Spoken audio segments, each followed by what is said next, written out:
Bonsoir à tous, j'espère que vous allez super bien en cette soirée du lundi 3 février 2025. On se retrouve pour une nouvelle analyse prévision météorologique et tendance même météo, donc pour la suite de ce mois de février. On va donc aller là actuellement pour ce soir jusqu'au 7, 8, 9 voire 10 février, pas au-delà parce qu'après c'est beaucoup trop flou.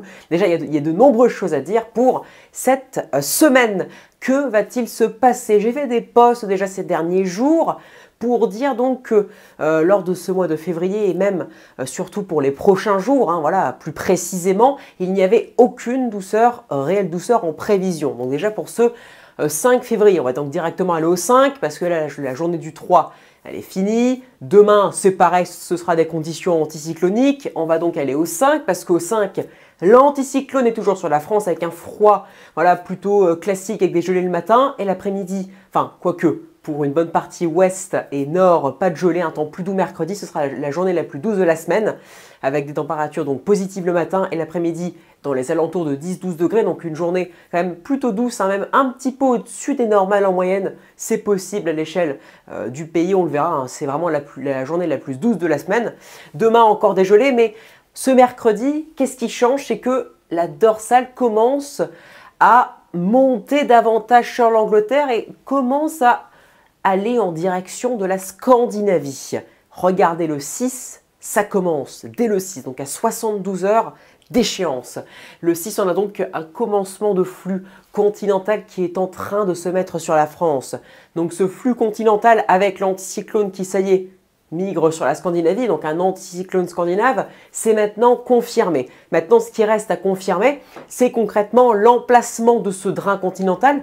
Le drain continental, c'est en fait une goutte froide, très froide, venue donc de l'Europe de l'Est, voire même de la Russie, qui donne des températures très froides et même instables avec en général, donc ça se produit sous forme de neige en plaine, en hiver, et parfois même ce drain froid peut donner des températures allant jusqu'au seuil de vague de froid. Là, ce ne sera pas le cas, mais par contre, selon son intensité prévue, il pourrait quand même faire d'un froid plutôt modéré, classique, à un froid fort et assez intense. Mais ça, on verra, on en reparlera. Donc ça, c'est pour ce jeudi déjà, 72 heures d'échéance déjà. Maintenant, on va aller donc à vendredi. Vendredi 7, c'est là où tout va commencer à s'épicer. Regardez donc la carte de GFS avec la goutte froide sur la France, sur l'ouest de la France, le drain froid qui sera quand même voilà, qui est bien plus visible que ce matin. Ce matin, on a eu un petit coup de mou par rapport aux modélisations d'hier soir. Hier soir, les modélisations, c'était quand même un drain fort, puissant, qui arrive en plein sur la France, avec donc une masse d'air très froide de -8, -10 en altitude, donnant des températures bien froides et même un risque de neige associé. Alors qui était peu visible, voire pas visible sur les modèles, parce que je vais vous expliquer quelque chose. Pour les drains froids, en fait, les modèles ne savent pas, c'est ce que j'ai remarqué surtout, et beaucoup d'autres personnes ne savent pas voir l'humidité associée. Il faut attendre en général une échéance qui s'approche, voilà, 96 heures, 72 heures pour voilà, quand la goutte froide est trop importante pour que les modèles commencent à voir vraiment le risque de neige associé. Et pour une petite goutte froide, il faut attendre 24 voire 48 heures, enfin 48 heures voire 24 heures pour voir les risques de neige plus en précision. Voilà, là en l'occurrence, on parle quand même d'une grosse goutte froide, regardez. Donc là, on commence déjà à voir les potentiels de risque de neigeux, alors que pour la même synoptique, avec la même goutte froide ou même une goutte froide plus intense hier, on n'avait quasiment pas de précipitations. Ça provient que plus on se rapproche, plus les modèles commencent enfin à avoir les précipitations associées à ce drain froid.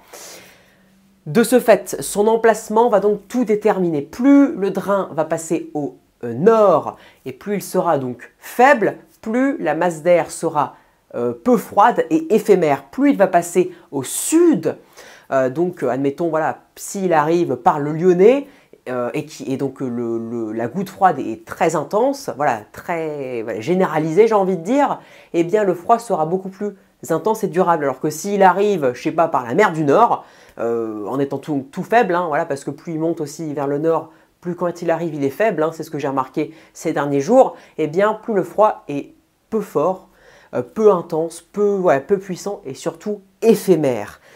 Là, ce qui risque de se passer, d'après les modélisations moyennes, ce soir on a quand même de nouveau un drain froid qui est de plus en plus intense, qui est de plus en plus fort, donc une goutte froide de plus en plus forte. Donc là ce soir on a quand même un certain accord pour une goutte froide qui irait s'isoler sur l'ouest du pays, vers le centre-ouest du pays, pour donner entre vendredi et samedi un risque de neige quand même assez conséquent entre la région Auvergne-Rhône-Alpes et le centre-est, et même jusqu'au Massif central. Par ailleurs aussi, d'après l'ensemble des modélisations, CEP, il y avait aussi GFS, il y avait Arpège, et encore potentiellement d'autres modèles qui ont la même synoptique, donc qui sont censés voir des précipitations mais qui assèchent encore peut-être trop.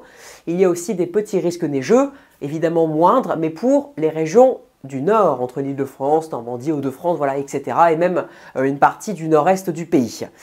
Voire même une grosse partie du nord-est du pays. Donc ça c'est encore très hypothétique, mais je vous parle simplement que d'après la synoptique moyenne, donc ce que vous pouvez voir sur GFS, avec ça par exemple, il y a donc un gros risque de neige, vu qu'en plus elle va beaucoup stagner cette goutte froide, donc ça pourrait donner un épisode de neige intense avec des précipitations fortes, une neige collante, donc des précipitations fortes, intenses, une neige qui accrocherait donc directement au sol et surtout durable, ce qui donc ferait augmenter les quantités très vite. C'est si la synoptique, donc ce soir qui s'est généralisée un peu à CEP et aux autres modèles, se confirme.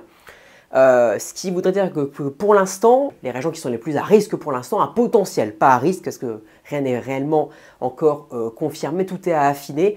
J'ai envie de dire, c'est vraiment donc les régions de l'Est et surtout entre le centre-Est et un quart sud-Est. On allant même jusque vers le massif central. Donc voilà, entre donc la Bourgogne-Franche-Comté, l'Auvergne-Rhône-Alpes et le massif central. Voilà, si vous voulez un topo, après il y a aussi des risques neigeux au nord, vers les régions du nord, etc.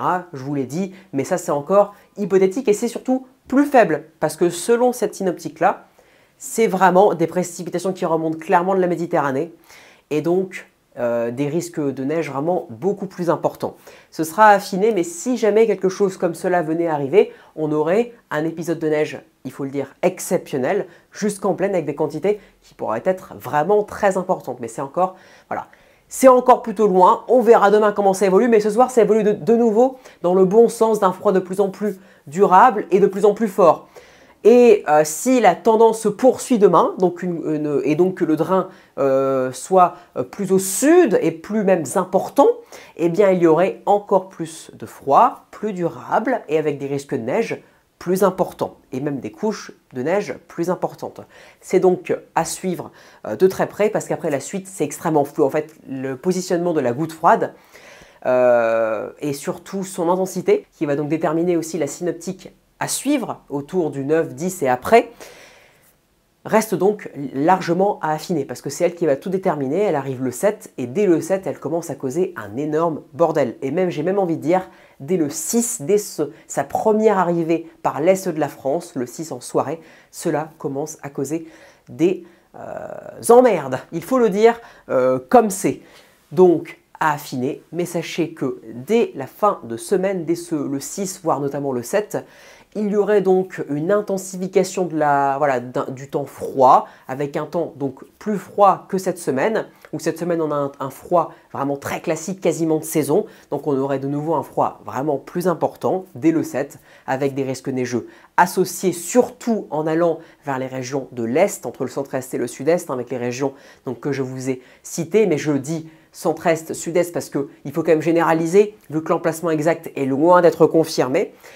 Et donc cette goutte froide, ce drain froid va donc ensuite déterminer l'intensité et la durée surtout du froid. Mais en tout cas sachez une chose, c'est que l'hiver n'est pas fini encore, loin de là, et il va faire encore probablement parler de lui ces prochains jours, en tout cas je l'espère pour les hivernophiles. Et puis dans tous les cas, je vous en parlerai si jamais il y a des choses importantes qui se profilent. Et puis dans tous les cas, je vous tiens au courant, ne serait-ce qu'en post. Allez, donc on en reparle plus tard, dès demain s'il y a du nouveau. Et puis sinon, après-demain, s'il faut vraiment attendre que la situation commence à se caler. Mais n'ayez crainte, je vous en parlerai si jamais il y a des phénomènes dangereux, en tout cas en prévision. Excellente soirée à tous, merci pour votre écoute et à demain. Ciao, merci.